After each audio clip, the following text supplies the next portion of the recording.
Alright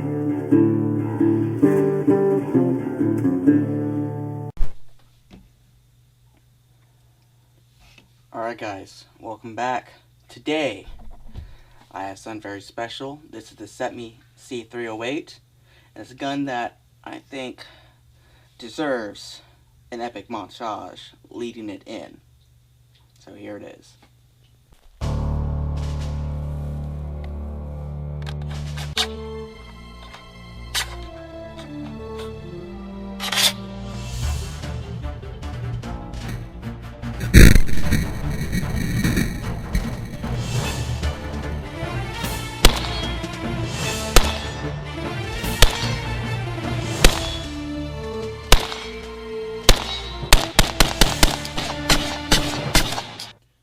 Alright guys, welcome back. Today, we have one of my newer rifles that I've had for about half a year now. It's something that I've always wanted on my list. And it's another pawn shop find that when I saw it in the pawn shop, I couldn't pass it up. And it had some pleasant surprises with it. So anyways, this is a Century Arms C308. It's pretty much it's a 308 battle rifle based on the CETME rifle, the Spanish CETME. And basically what these are is they're Spanish surplus parts kits that are put together here in the US with new lower units, barrels, and I think the receiver as well. But, you know, a lot of the other stuff is surplus parts. Bolt surplus, springs I believe are surplus. Wood obviously is surplus. I think some of the stuff in here is surplus. Minus the changes they had to do to make sure these were semi-auto. All that good stuff. So, basically, after... I'm going to give you the shorter history on this one here because it actually does have an interesting history that kind of goes all over the place. So basically at the end of World War II, a German designer that worked on the STG-45 went to France to do some gun designing for the French military. French military didn't like anything that they were working on, and the Spanish military had seen some of their designs and pretty much invited them over to come work for them and design this rifle. So he designed this rifle over in about 1952, and it went to service about 1957. Basically, it's a roller delayed blowback rifle based on the STG-45's roller delay system. Now, the most common rifle that most people know about that use this system, or two of them, is the G3, the German G3, and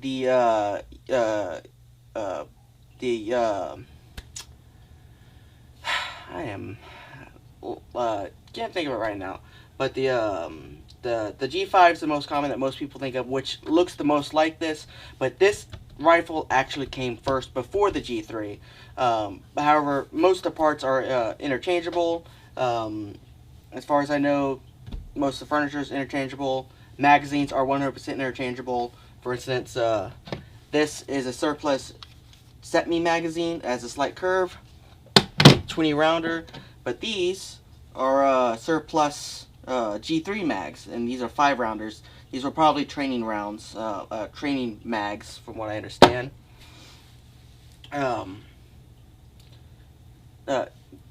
The UMP5, I believe it is. It's the other one. There's a couple pistol caliber carbines and pistols that are based off of this roller delay system that basically look just like little short and chopped down versions of this.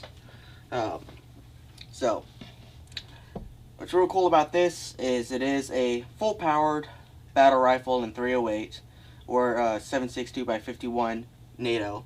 Now, what a lot of people don't understand is when it comes to 7.62x51 NATO and 308 Winchester, is it's the exact opposite of the whole 223-556 thing. 308 is hotter than the NATO cartridges. So, however, generally unlike with the 5.56 guns and the 223 guns, where it's not 100% safe to shoot a 5.56 out of a 223 gun, the consensus is that it's mostly 100% safe to shoot a 308 out of a 7.62x51 NATO gun. Now the Century Arm guns had a bit of a bad reputation kind of earlier in their development when they were first coming out with these. They had issues with the rollers denting into the receiver and pretty much not getting a solid enough lockup for long enough, and basically it would send this bolt back and the gun would literally beat itself apart. This one here has run perfectly fine for me so far. There is no dents that I can see in the receiver whatsoever from rollers. So far it's been working perfectly good. Now, like I mentioned, I was surprised when I bought this gun, because I didn't know at the time when I put it on layaway. Not only did I get the rifle, and it came with one of the actual original surplus CETME kind of sheaths, that kind of like a scabbard thing, but it also came with 11 additional magazines, which, to be honest, if I was to fill all of these magazines up with the cheapest 308 ammo I could find, I would be able to sell it for more than the rifle. So I would love for some of that cheap $9 308 to hit the market again. I don't see that happen anytime soon. But anyways, I got a literal shit ton of magazines that I'm not really ever going to get to run through anytime soon. But back to the rifle. So it has a relatively similar setup to what most people are used to on AR-15s, but apparently it was designed only with Andre the Giant in mind, because when you're holding this rifle, the mag release, which is in almost the same spot as the AR-15, is a full inch forward. So unless you have really long hands, that is a bit of a reach, and you usually have to change your grip. Now, what you do have is, normally the other method to do it is you kind of release it with your left hand and remove the mag. And these are kind of rocking magazines. So first we're going to clear the gun so you can see it's clear, which is kind of difficult to do on this rifle. Gun is clear.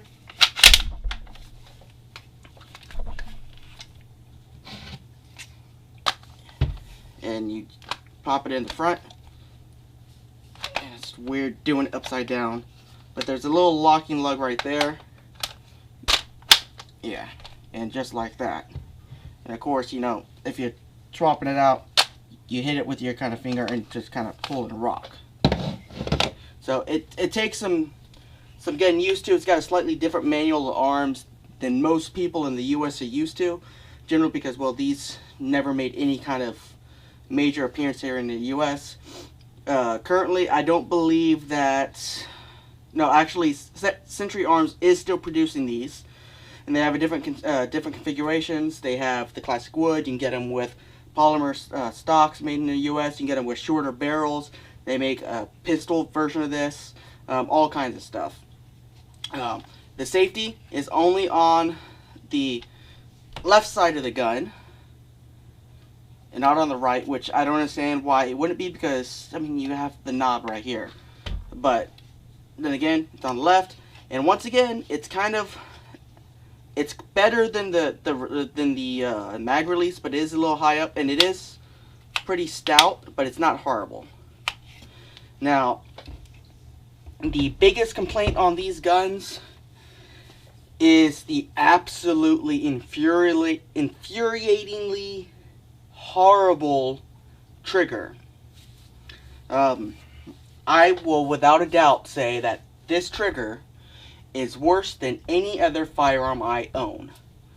Without a doubt, and I'm not even... I've got weapons that are, 100 years older than this that have better triggers than this thing. Now, there is a company that you can send these lower units to, and you can have them worked out.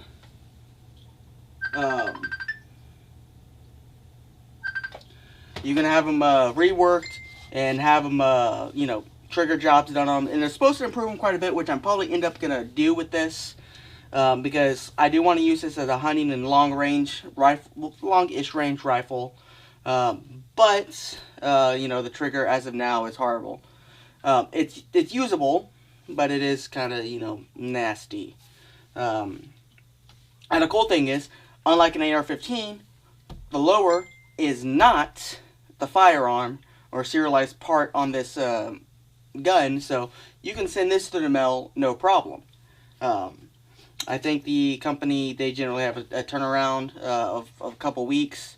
It depends on their schedule and whatnot, but so that's, you know, pretty neat on that. Now I currently have a 1 through 8 power scope on here.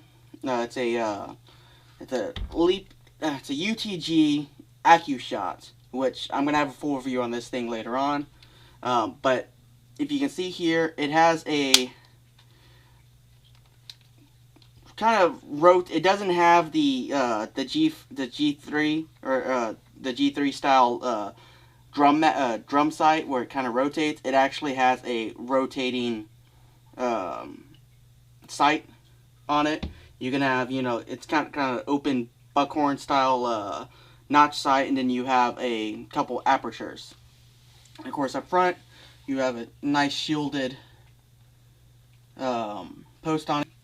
Now, breakdown on this is pretty, you know, interesting. It's kind of similar to an AR-15. You have these retention pins right here on the back.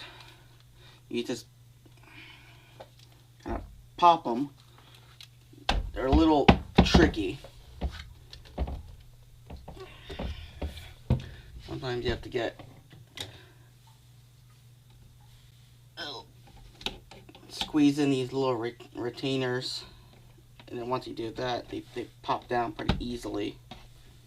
See if I can just push this one down. Yeah, you can just push it down like so.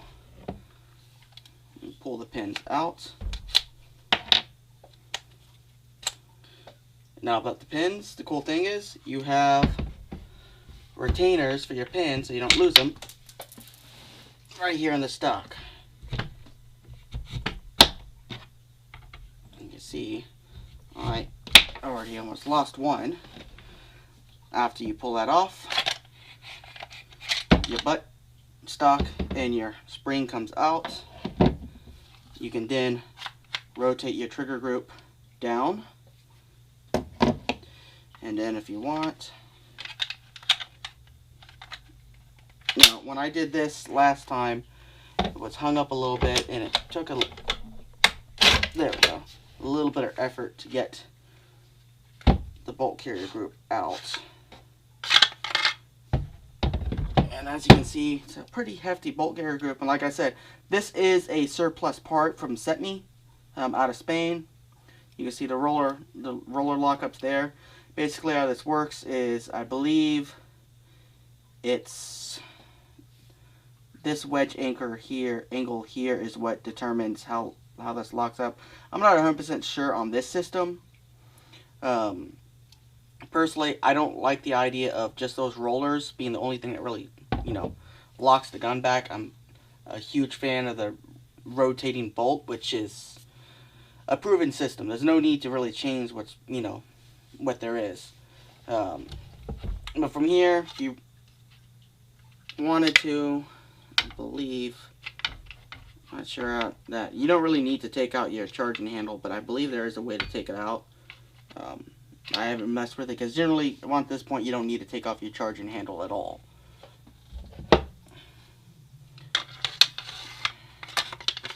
Your bolt goes back in like so.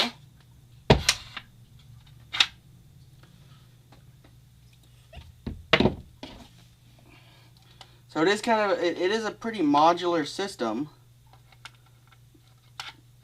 I mean, you do get that kind of feeling like you do with the AR-15. Get that kind of pushed back down in there. And I have seen people go through and they change out this, the lower receiver here for a stamped steel, one of the older steel ones, which do look much better on the rifle, to be honest.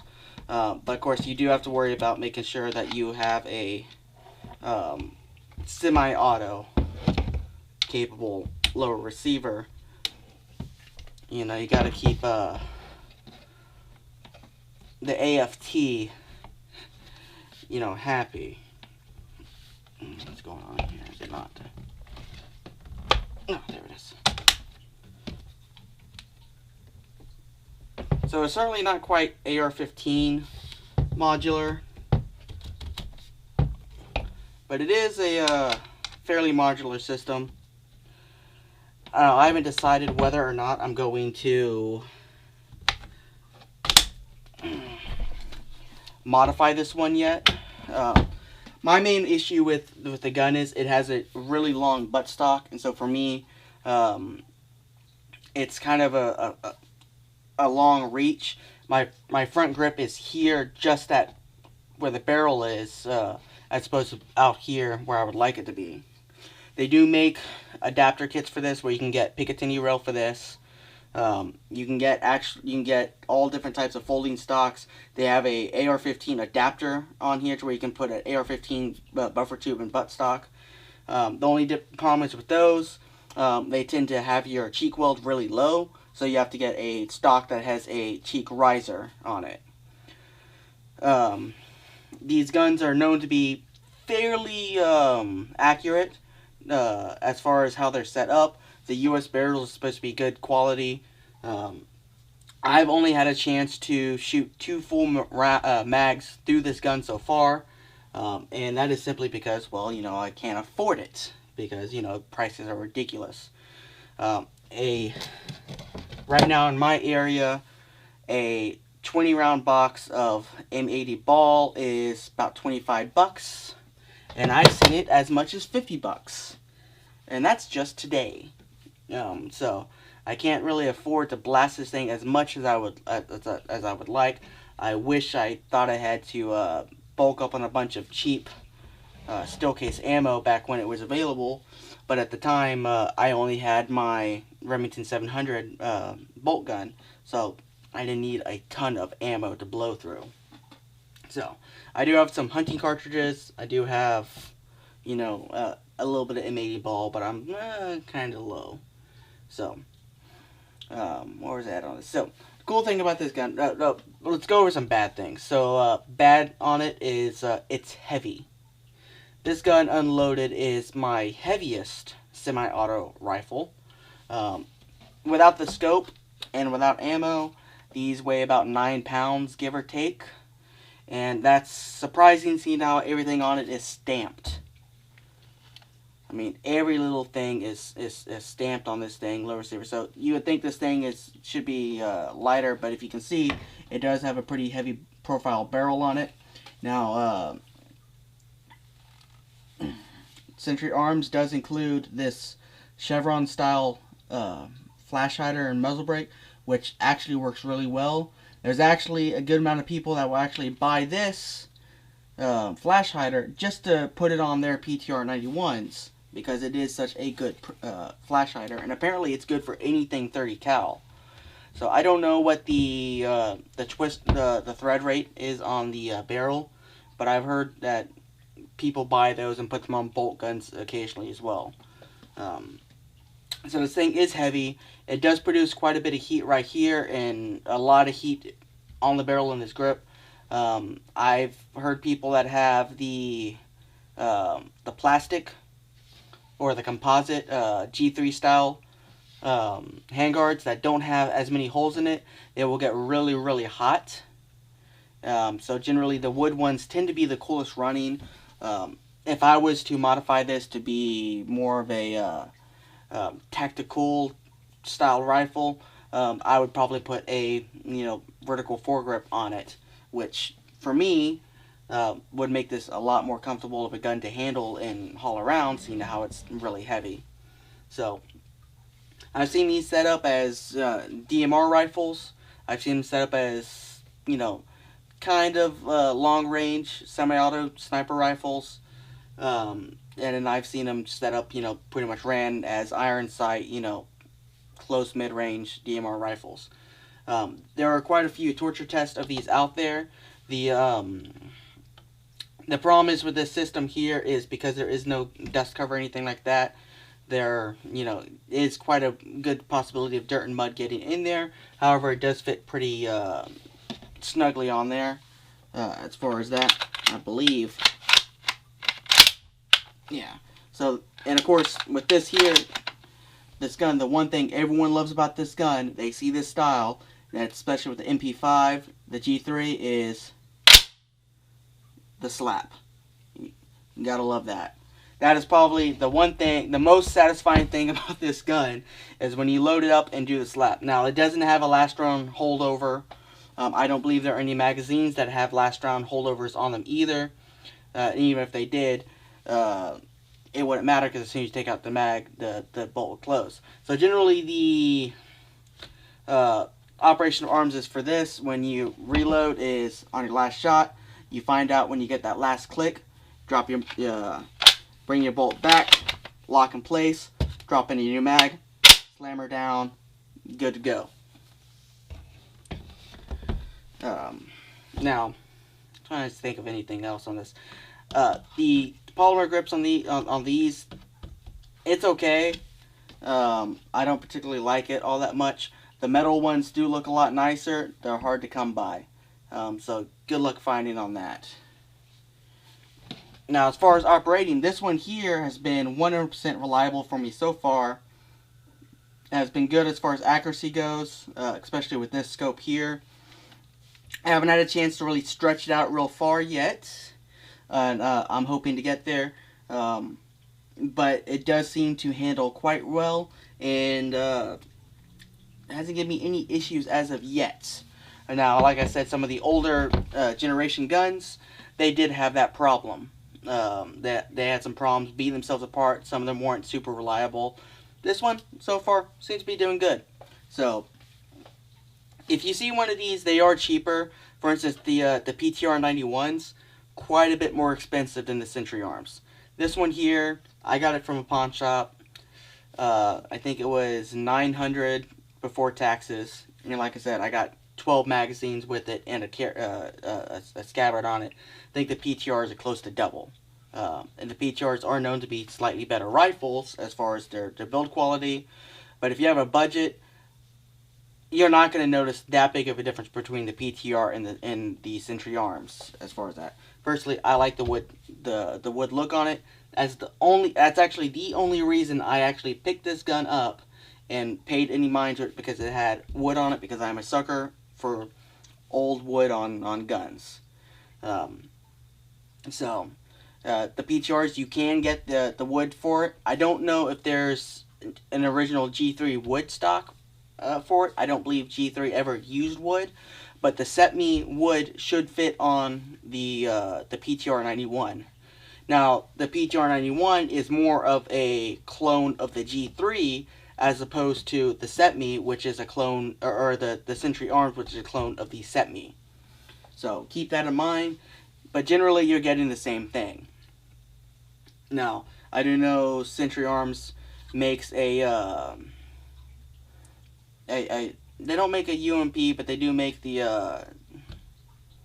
I said it 5 minutes ago and can't even remember now, but they do make a bunch more variants of this rifle, and they're fairly reasonably priced as far as this kind of stuff goes for today. Now, I do know a couple years back, I saw one of these in a pawn shop, $500. You ain't gonna find it like that anymore. So, now I'm gonna run to some B-roll on shooting. If I think of anything else, I'll be back.